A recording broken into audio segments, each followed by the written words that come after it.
Hey everybody, it's Doc Green, the Road Scholar, coming back at you. How's it going so far? Well, the other day I did a video explaining how I have made some mistakes and everything, but I still enjoy. I love owning my own company and being a truck driver. I really do. But today was a bad day for me. Not really. I say that because most people who would be in my situation would consider it a bad day. Me, I consider it just a part of truck driving. Here's what happened. Had to run down to Midland from Dallas, paying $880. That's dang good pay, especially in today's economy and everything. On the way back tomorrow morning after I deliver here in Midland, I was going to pick up a load in Abilene, head back into Dallas for $440, which would have been a little over $1,320 for about 10 hours of driving. That's not bad. Here's what happened. On my way down here to Midland, my load from Abilene to Fort Worth canceled on me. So now I'm doing the whole round trip for $880. A lot of people say, I wouldn't do that, I wouldn't do it. Here's the thing. I'm not going to have my score affected because they score you if you cancel your loads like within 24 hours or something. I was already in the middle of this run when they canceled the other one. But I told them I would deliver this one, and I'm going to deliver it. And I'm still not losing money. I'm not getting paid as much as I think I should. By any means of the imagination, I'm not making as much as I should, but I'm doing okay. So here's the moral to this whole story. Does it upset me to the point where I'm frustrated? No, it just upset me. It didn't really even upset me. I was like, well, I'm not making as much as I planned on making. Still making money. The good news is now I get to fly straight on back through to Dallas. Don't have to stop for a load and everything. Can be back in Dallas by 9 o'clock tomorrow morning, or maybe 10, because it's going to take about an hour to unload where I'm at. And then I have the day off, and I'm going to enjoy that, doing some things around the house or whatever, because my next load don't pick up till about 11 o'clock the next morning from Dallas. And it's going down to San Angelo for about $700 something. And then I'll wait, is that right? Anyway, something like that. And then I'm going to go back to Dallas. I do have a load supposedly from the same place I'm supposed to have one tomorrow from the next day. Hopefully it don't cancel on me again. Then the following day, I have one coming out here back to Midland from Dallas, another $880. So I'll be working about 4 days this week. Friday, I'll probably find something local to do. People go, that's no money, that's no money, that's no money. Consider I'm only working about 30, 35 hours this week. That's pretty good money. I'm still waiting on my IFTA tags. They should be here the next day or two. Once those hit, yes, I will be going back across state lines and doing longer runs for, less money per mile, but more money at the end of the week. So here's what I'm going to try to tell you guys. If y'all are thinking about getting your own authority, and some of you have your own authority, and some of you will argue with me about, what's worth it, what's not worth it or anything, I'm going to tell you now, I'm not doing any loads for less than $2 a mile. I'm just not. And when I say that, what I mean is if I'm going somewhere and it's averaging $3.50, $4 a mile one direction, then I can come back averaging $1.50 to $1.80 coming back, because it still averages well over $2 a mile. And I'm willing to do that. Some people go, no, we don't haul cheap freight. Okay, you tell me how that I could go and get the $4 a mile one and come back without hauling cheap freight, and I'll be happy to listen to you. Other than that, I'm going to haul the cheap freight back to get back into the area where I can go back out again, hauling $4 a mile again, or $3 a mile, or even $2.50 a mile, whatever. As long as my average is equaling over $2 a mile, I don't consider it a bad deal, especially in this economy where we're all complaining. Now, I was on a different subject. I was over talking to a guy I made a delivery at on Friday, and we were talking, sitting around talking, another truck driver, and I told him, he was asking who Doc for Transport. I told him my own authority and everything. And he asked me, he goes, why would you start, I told him, I just started and everything. He goes, why would you start a company in the worst economy or the worst freight rates that we've had in decades? First of all, this is not the worst freight rates we've had in decades. It's the worst one we've had probably the past 5 or 6 years. but it's by far not the worst one we've had in decades. But here's the thing. I'm starting mine now. Everyone's just supposed to pick up around January or whatever, the end of this year, January. But here's what they don't tell you about it when you have your new authority. A lot of companies, a lot of brokers will not work with you unless you've been in business 60, 90 days, some 180 days. PepsiCo won't even work with you unless you've been in business for over a year. So even though it's slow right now, and I'm still making more money than I made when I was with Dart, it is well worth it to me, and I'm working a lot less hours, but it's still worth it to me to get started now, so that way when when these freight rates start going back up and everything, I will be in a position where I can work with the other brokers and other brokerage companies and stuff and make more money on the higher rates at that time. But if I waited until the higher rates kicked in to start my company, I'd still be stuck with companies like TQL, Convoy, a lot of the supposedly lower paying rates at that time. Even though I would have they're paying more money, I would have to wait another 30, 60, 90 days, sometimes 180 days in order for my company's age, my MC number to age well enough with running and everything to be able to go for the big broker companies that pay more money, supposedly. We'll see. Right now, things are working out pretty well for me still. I mean, I'm not starving. I'm not making as much as I would like to make. And I've mentioned that before. I'd love to make, $4,000, $5,000, $6,000 a week. Right now, I'm averaging about $1,500 to $2,000 a week take home. That's after fuel, after things, but it's not including my insurance, things like that. But after fuel, I'm still taking home about $2,000 a week. But that needs to go up. I know that needs to go up, and it will. I'm just, like I said, this week would have been actually about $2,400 had the load I was supposed to take back home tomorrow not canceled. But because it did, I'm back down to about $2,000 this week I'll be taking home. So I want to tell you guys, and I hear this from a lot of people, well, I'm waiting for the market to go back up. I'm waiting for the economy to get better. I'm waiting to see what happens in January. Guys, I did the same thing, and I waited almost 20 years, over 20 years. It's never perfect out here. The best time to get started on your company is when you're able to, not when you're waiting for the economy to adjust and everything else. If you have the money in the bank, and I've told you guys before, have about $20,000, $30,000 in the bank before you start. Some people start a shoestring, and I know I'm going to get someone on here to comment. He started on a shoestring, he didn't have any money, and he's doing very, very well right now. Yes, there are exceptions to the rule. However, if you go out here and watch most people's videos and everything that started, and they didn't have the money saved up, the economy killed them. The freight rates, they're not making any money. They have to park their truck. They lost their truck. They lost their company. They lost everything because of the freight rates. And I'm going to tell you this. No. You lost everything because you did not plan correctly. You know what I'm saying? And there may be a time, if the freight rates go so low that I cannot afford it, my insurance, I may have to park my truck.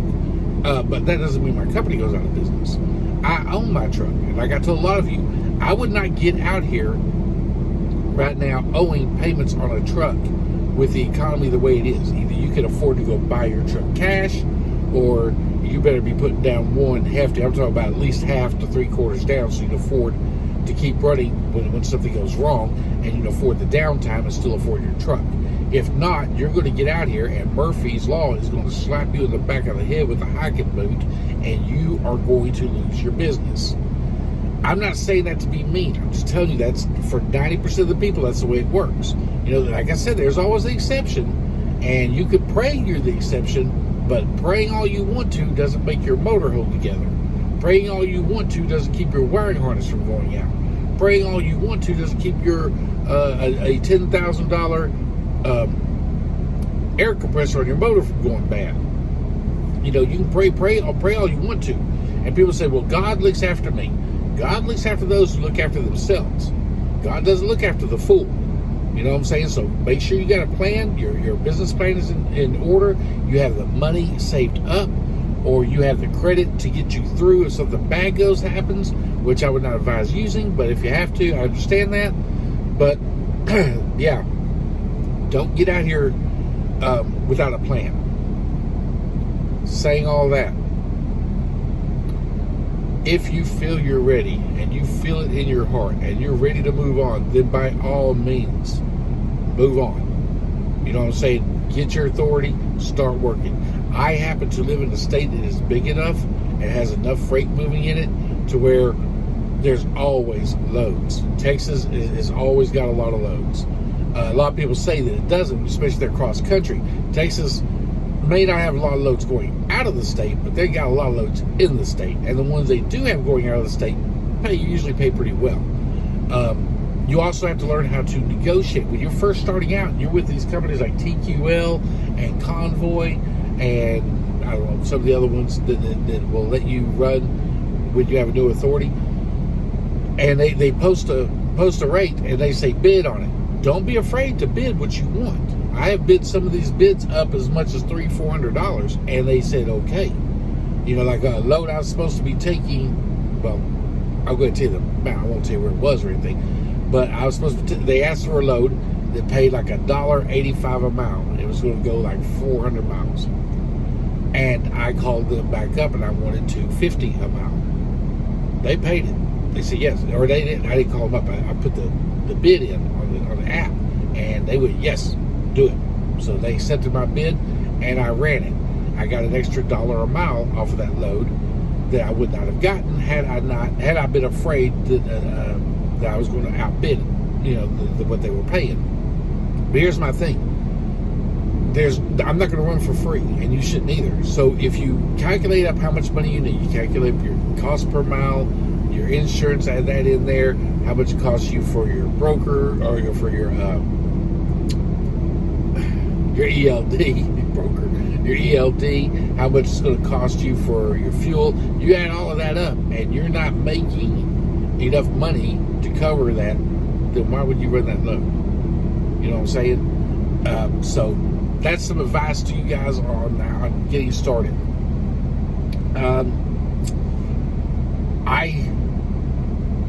I'm not gonna lie, this was hard. This has been a very hard learning curve. I thought I knew a lot about trucking. There's a lot of things in the backfield I did not know. I've learned a lot. I've adjusted my plan and everything. And I'll be honest with you, I love it. I love the position I'm in. I love where I'm heading. I love where it's going. I have no regrets at all about deciding to have my own authority. I have enjoyed my off time, even though I'm making just a little bit more than I was with Dart before. I am home almost every other day right now. Once I get my IFTA tags in and I start shooting out, I should be making a take home anywhere from $3,000 to $4,000 a week for the rates I'm seeing around and stuff. And I've already been calculating, looking at what's going where and everything. So that's what I should be making when I get my IFTA. But right now, $1,800 to $2,000 a week. I'm home usually every day, but if not, it's at least every other day. You know, and I'm home on weekends. I don't run on weekends in Texas because it seems like there's never any loads. There's very few loads going out on Saturday or Sunday. So I make sure I'm either heading home or I don't care where I'm at in Texas. If I'm within 4 or 5 hours, I'm going home for the weekend like I did last week. There's no reason to stay out here and sit somewhere all weekend long with your truck running. You already wasted all your money that you were going to save by not going home by running your truck. Some people say, oh, I'll get a hotel room, or I got the thing on my truck, the auxiliary unit and everything. And that's all great and everything. But to me, it's worth the amount of money I spend to drive, 240 miles. When I'm empty, I get about 8 miles to the gallon, so 30 gallons of fuel, $120, because my fuel with my discount runs anywhere from $3.90 to $4 a gallon. So $120 for me to drive back home and get to spend the time with my family and everything, that's worth well worth it to me. I don't know how the rest of you feel, but it is to me. So anyway, guys, that's what we're doing so far. Today I got down here. I cannot deliver this load till 4 in the morning. I'm here literally 12 hours early. I would go in here and ask if they could take me early. However, on this load, there's $100 fine if I deliver it the day before, or it's not delivered on the date that they say I can deliver it. Why they scheduled a 16-hour load for a 5-hour trip beats me. But if they paid well, I'm taking it. Some people have asked me, do I plan on getting my own authority, or do I plan on buying some other trucks or hiring some other people in the future? Yes, I do. Right now, no. I will say a lot of you have asked me questions, sent me emails, a couple of you called me and everything.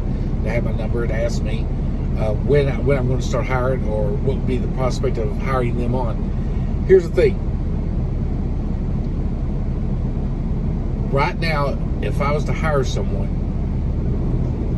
until my authority gets to where I can run with more brokers, there may be a problem where I give you a load like I've got right now, where I came down here, the back one canceled on me for tomorrow. They literally don't have anything in this area until day after tomorrow. I don't want to leave any of the drivers that I have working for me stuck somewhere for 24 hours over something, whether it's my fault or not.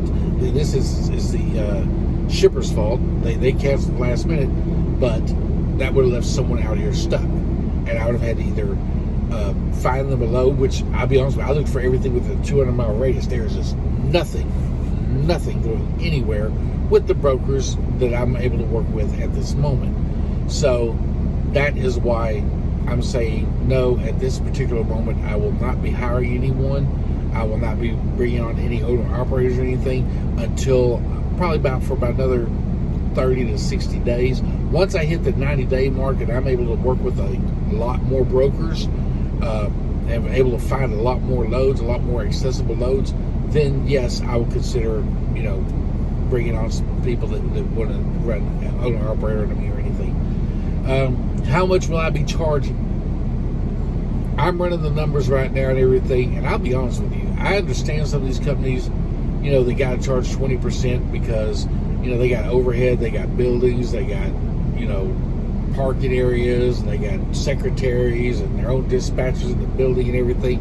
To be honest with you, I don't think I'm going to be charging more than 12 to 15%. The reason is because I have someone that is working as a dispatcher for me, and she is great, and, I don't have the overhead. I do not have all that expensive overhead where I need to charge someone 20%. Can you afford their insurance at only 15%? Yes, quite well. 20%, I might charge 20%. I'm not going to be charging any more than that, though. I don't see any reason to. Simply put, there's no reason. I am, however, thinking about getting my UIIA for the rail yards. Now, that requires a different kind of insurance. If any of you are interested in that or anything, running the rails, out of Dallas, if any of you are local in Dallas or Houston or wherever, where they got rail yards at, and you would like to do that, and you think you might want to run under my authority or anything, just give me time to get my UIIA in place. But understand that that's going to you're going to be waiting about 2 weeks for your first paycheck, just because the amount of the money for the insurance and everything that I have to pay, we have to recuperate a little bit of that and everything, and your paychecks, I can't afford to really factor those out. Running UIIA or running the intermodal, because of the mere fact that we need every dime we got just to keep going with the insurance and everything that those require. But again, I would start off probably about running about 20%, 18 to 20%, and you guys will take everything else home. That's what I'm looking at so far. If any of you guys have any questions about any of that kind of stuff, please let me know. By the way, don't forget to hit subscribe, hit like, leave a comment below. I would personally love to get back into intermodal and run those again. Right now, from what I understand, intermodal is still very slow. It's picking up a little bit. It was very, very slow this entire summer. But they say it's starting to pick up a little bit, not enough to really survive on. But I do like the ability to run intermodal because I'm home every night. And I can be off on weekends if I choose. So that's one reason, and it pays pretty well. But if you guys live anywhere in the Dallas area, Dallas-Fort Worth area, and y'all are thinking about, you might want to you own your own trucks, you might want to be home every night and everything. You might want to run intermodal. Intermodal's the rail station, rail yards to the customers and back. Hit me up on below and let me know. If any of you have any other questions, I'm trying to help out as much as I can out here. Basically, today's show is just about, some of the issues I'm running into and everything. I'm still making enough money to pay all my bills, still loving it, not frustrated, not stressed out at all or anything. But just thought I'd get on here and give y'all a little update, because some of y'all keep saying you're not hearing from me often enough. And I'll be honest with you, some of this, it gets hectic out here, guys. Sometimes I'm just tired. So sometimes I just lay down, go to sleep, whatever. But now I've been in business for a little over a month, so now I'm going to start getting back into the gym. I got things to where I understand how to look up my loads, how to plan ahead and everything when everything goes right with the shipper. Yesterday's load was only the second load since I've started here that canceled on me. And the other one was just a local one in Dallas, so it didn't matter to me canceled or not. But that's part of trucking. That's just part of the business. But it's time I start getting back into the gym, and that's what I started doing yesterday. I'm fixing to go to the gym here a little bit, Planet Fitness down here in Midland, and make my delivery in the morning and shoot on back up to Dallas. I guess empty bobtail, which means I should be getting really good fuel mileage. Unfortunately, I'm not getting paid anything. But unless some load pops up tonight or something, or someone cancels out on a load they're supposed to pick up, and I'll check the few load boards I am allowed to get onto, and we'll go from there. Thanks, guys. Appreciate you. Leave a comment, like, thumbs up, thumbs down, whatever. Leave and hit subscribe. Appreciate you.